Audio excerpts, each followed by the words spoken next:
Police control room को एक सूचना मिलती है, कुछ बदमाश लोग पेट्रोल पंप पर लूटपाट करने के लिए इरादे से जा रहे हैं। जैसे ही पुलिस को ये सूचना मिलती है, पुलिस ने उस बदमाशों की घेराबंदी करना शुरू कर दिया। जैसे घेराबंदी शुरू करते हैं, वैसे ही पुलिस की तरफ गोली चलती है। पुलिस के एक जवाबी कार्रवाई में गोली चलाना शुरू कर दिया। दोनों तरफ से गोली चलती है और पुलिस हावी हो जाता है। आखिरकार 4 बदमाशों को पुलिस मार गिराती है। और जैसे ही 4 बदमाशों को पुलिस मार गिराती है, वैसे उसके बाद पुलिस से बयान जारी किया जाता है, हमने 50,000 के इनामी बदमाश को भी इस मुठभेड़ में मार गिराया है। सब कुछ सामान्य चल रहा था। लगभग 4 महीने बीत जाते हैं और 4 महीने बीतने के बाद ये पता चलता है कि जिस बदमाश को उस इनकाउंटर में मार गिराया था, वो तो जिंदा है। उसने कोर्ट में जाकर सरेंडर कर देता है और जब सरेंडर करता है तो इस बात की गूंज फिर मीडिया में फैल जाती है। अब सवाल यही उठता है कि आखिरकार पुलिस ने जिसका इनकाउंटर किया था, वो व्यक्ति अगर जिंदा है तो फिर मारा कौन गया। मामले की जांच पड़ताल शुरू होती है। पूरे प्रदेश में हंगामा खड़ा हो जाता है और जब हंगामा शुरू होता है तो उसके बाद फिर 34 पुलिस वाले सस्पेंड हो जाते हैं और उसके बाद साथ ही उन पर मुकदमा भी दर्ज किया जाता है। मामला लगातार चलता रहता है।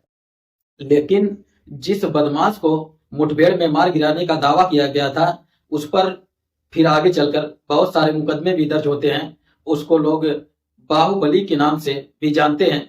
कुछ लोग उससे कहते हैं कि वो रॉबिन हुड है, वो गरीबों की मदद करता था। आज की कहानी उसी व्यक्ति की है जिसने एक ट्वीट कर सरकार में खलबली मचा दिया। कुछ दिन के बाद पता चलता है कि उसको तो जेल हो गई है। लगभग 7 साल तक सलाखों के पीछे रहेगा।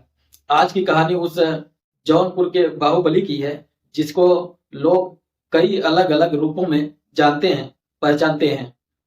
नमस्ते, प्रणाम, हर हर महादेव। मैं ओम प्रकाश पाल। आज की जो सच्ची घटना मैं आपको सुनाने जा रहा हूँ, ये सच्ची घटना है उत्तर प्रदेश के जिला जौनपुर की है।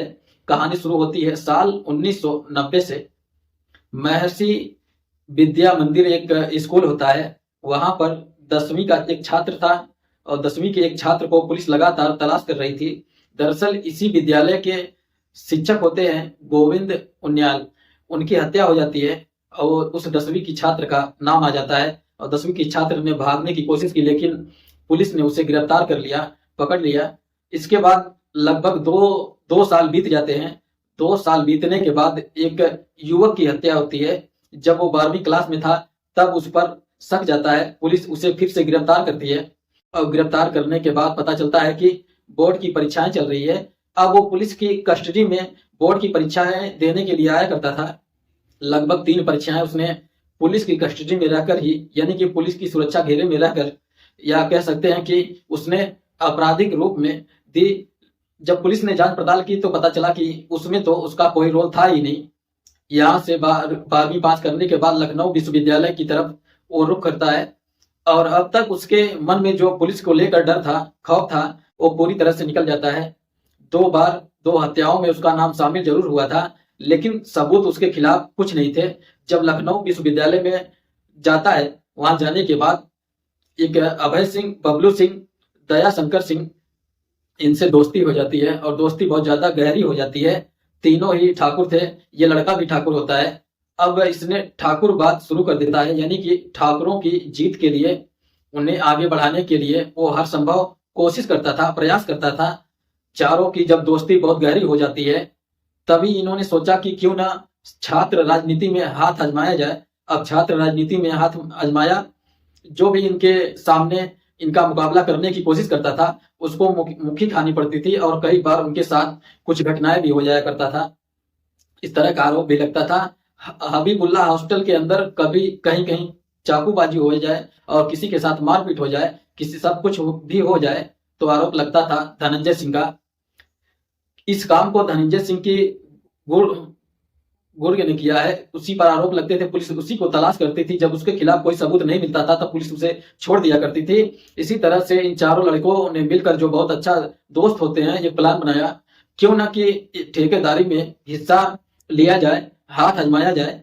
अब ठेकेदारी तक इन्होंने आजमाना शुरू कर दिया और रेलवे के ठीकों में, चाहे बड़े बड़े उस तरफ के ठीके हों, कई तरह के ठीके होते थे, उस तरह उसमें उसने हाथ आजमाना शुरू कर दिया, अपने ही साथियों को ठेका दिलवाना शुरू कर दिया, उनसे वो रंगदारी वसूलना शुरू कर दिया। अब किसी की हिम्मत नहीं थी कि इनके खिलाफ कोई जाए और इनसे मना कर सके कि तुम रंगदारी ना लो। लेकिन सरकार विभाग में पीडब्ल्यूडी का एक इंजीनियर होता है, वो इंजीनियर का नाम होता है गोपाल शरण श्रीवास्तव। वो खुद को अपने आप को कहता था कि मैं सरकारी गुंडा हूं और किसी की ताकत, किसी की हिम्मत नहीं जो उससे जाके रंगदारी मांग सके और वसूल सके। ऐसे ही चल रहा था मामला। साल 1997 की ये बात है। ये अपने मारुति 800 से अपने ऑफिस की तरफ जा रहा था कि सामने से एक बाइक आती है और बाइक से जैसे ही टक्कर होती है, बाइक को बचाने के चक्कर में अम्बेडकर पार्क होता है, उससे जाकर बाइक और कार टकरा जाती है।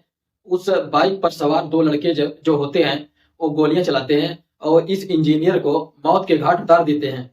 जैसे ही ये इंजीनियर मारा जाता है तो पता चलता है कि इस हत्याकांड को किसी और ने नहीं बल्कि धनंजय सिंह ने ही अंजाम दिलवाया है। धनंजय सिंह का नाम हो जाता है और धनंजय सिंह फरार हो जाते हैं और तभी पुलिस उस पर 50,000 रुपए का इनाम घोषित कर देती है। अब धनंजय सिंह की तलाश लगातार चली रही थी, तभी भदोही जिले की पुलिस को यह सूचना मिलती है कि मिर्जापुर और बॉर्डर के पास जो पेट्रोल पंप है, उस पेट्रोल पंप को लूटपाट करने के लिए 4 बदमाश जा रहे हैं। तभी पुलिस ने घेराबंदी की और मुठभेड़ होती है। मुठभेड़ होने के बाद 4 बदमाश इसमें मारे जाते हैं। पुलिस ऐसा कुछ दावा करती है। जब बदमाश मारे जाते हैं उनकी सूचना भी दी जाती है कि ये बदमाश हैं, लेकिन इसी बदमाशों में से एक बदमाश का नाम लिया जाता है। ये धनंजय सिंह है जो 50,000 का इनामी है, जिस पर पीडब्ल्यूडी के जो इंजीनियर होते हैं उनकी भी हत्या का इस पर आरोप है। इसी बीच में उनमें से 4 लाशों में से एक लाश का दावा करता है कि एक व्यक्ति, ये तो मेरा भतीजा है जिसका नाम ओम प्रकाश यादव है। और जैसे ही ये बात विपक्ष को पता चलती है, विपक्ष भी उन दिनों मुलायम सिंह यादव हुआ करते थे, उन्होंने एक बार हंगामा खड़ा कर दिया कि ये जो सरकार है ये हमारे लोगों को मार रही है, इस तरह से नुकसान पहुंचा रही है। मानव अधिकार आयोग भी इसमें आ जाता है और मामले में पूरे प्रदेश में हंगामा खड़ा हो जाता है, धरने प्रदर्शन शुरू हो जाते हैं। आखिरकार पुलिस वाले सस्पेंड होते हैं, इनके खिलाफ मुकदमा दर्ज होता है, लेकिन मुकदमा चलने के बाद पता चलता है कि उन पर कोई आरोप सिद्ध नहीं होता। हालांकि लंबे समय तक ये मुकदमा चलता है, इसलिए कई पुलिस वाले मर भी जाते हैं और कई पुलिस वाले उन्हें छोड़ना पड़ता है। अब ये जो धनंजय सिंह था, धनंजय सिंह तो फरार ही चल रहा था और इसको ढूंढने की लगातार कोशिश की जा रही थी। ये तो अपना मौका पाते ही फिर वापिस अपने घर की यानी कि जौनपुर की तरफ आता है। और उन दिनों एक विनोद नाम का व्यक्ति था, उन दिनों वो बहुत बड़ा दबंग किस्म का आदमी था, लेकिन साल 2001 में रोड एक्सीडेंट में उसकी मौत हो जाती है, वो मारा जाता है। अचानक से उसकी मौत होना था और धनंजय सिंह ने बताते हैं कि इसी बात को फायदा उठाया। इसके बाद फिर विनोद नाटे को शहादत का रूप दिलवाने के लिए बस एक बार के लिए उन्होंने हंगामा शुरू कर दिया, प्रदर्शन शुरू कर दिया और पूरे इलाके में इस बात का शोर हो गया कि विनोद नाटे की शहादत हुई है, उनको मारा गया है। इस तरह से जब धनंजय सिंह ने लगातार कोशिश की तो धनंजय सिंह का नाम उन लोगों की जुबान पर आना शुरू हो गया। धनंजय सिंह का अपना एक रुतबा भी बढ़ने लगा था, उन पर लगातार मुकदमे भी हो रहे थे। अब तक लगभग 12 से ज्यादा उनके ऊपर मुकदमा हो चुके थे। साल 2002 की बात है। हालांकि विनोद नाटे भी चुनाव लड़ना चाहता था और उनकी तैयारी की हुई जमीन का धनंजय सिंह ने फायदा उठाया और 2002 में रौरी विधानसभा में निर्दलीय खड़े हो जाते हैं और निर्दलीय खड़े होते हैं, ये चुनाव में जीत हासिल कर लेते हैं।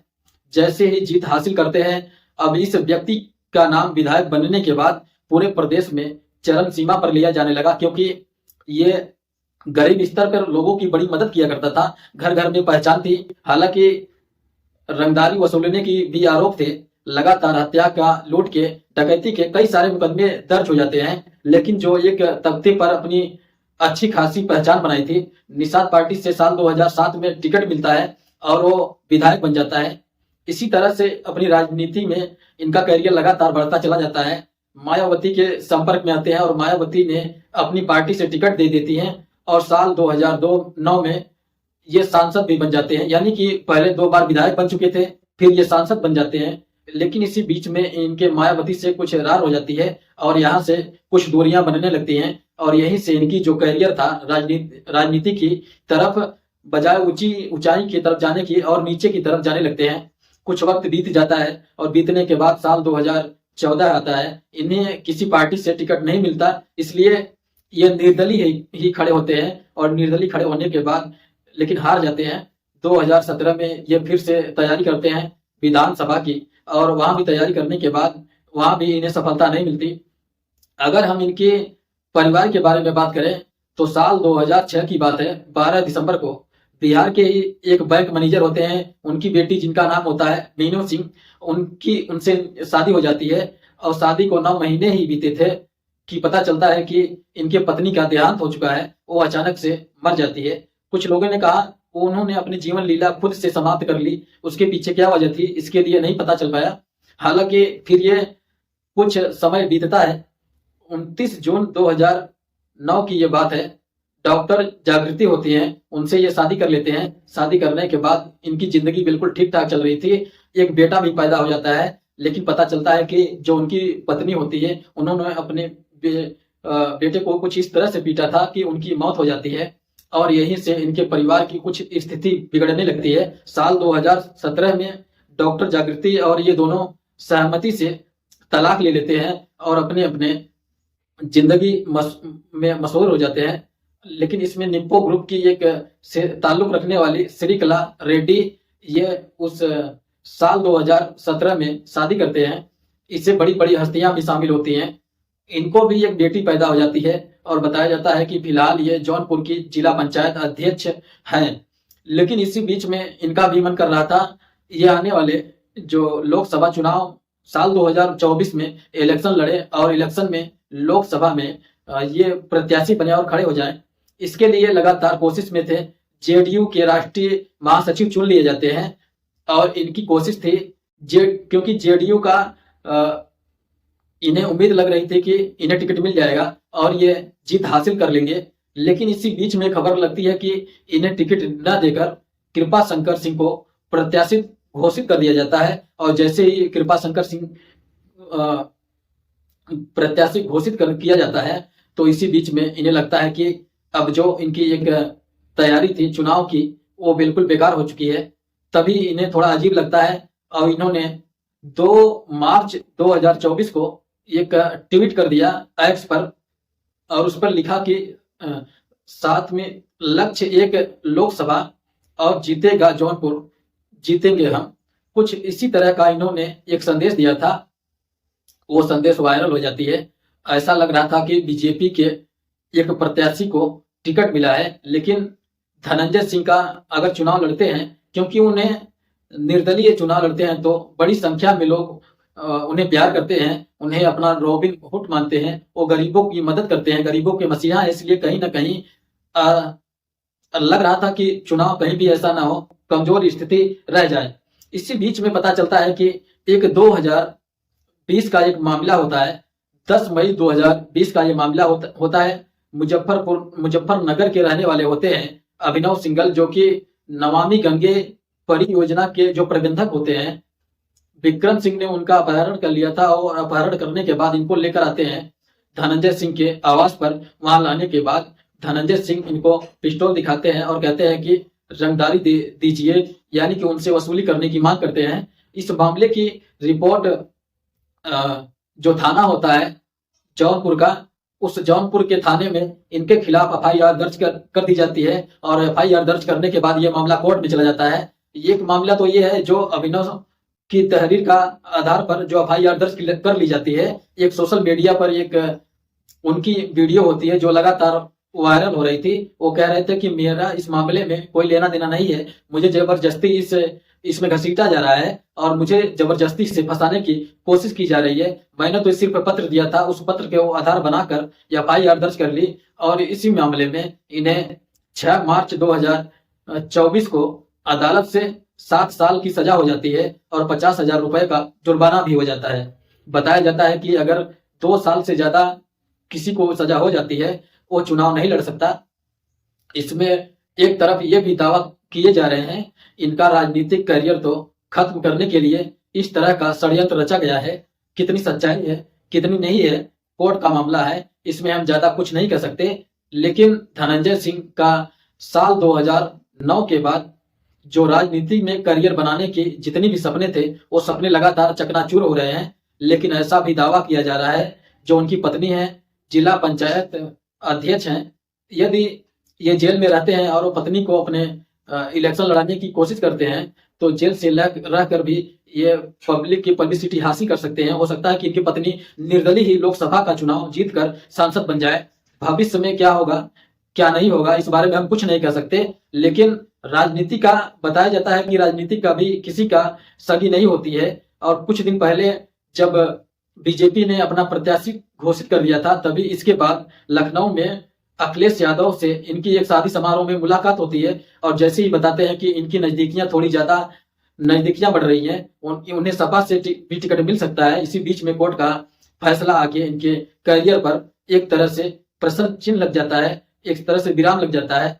दोस्तों, इस पूरे घटनाक्रम को सुनाने का उद्देश्य है किसी को परेशान करना नहीं है, किसी का दिल दुखाना नहीं है, बल्कि आपको जागरूक करना है, आपको सचेत करना है। और जहां भी रहे सुरक्षित रहें, अपना ख्याल रखें। जय हिंद, जय भारत।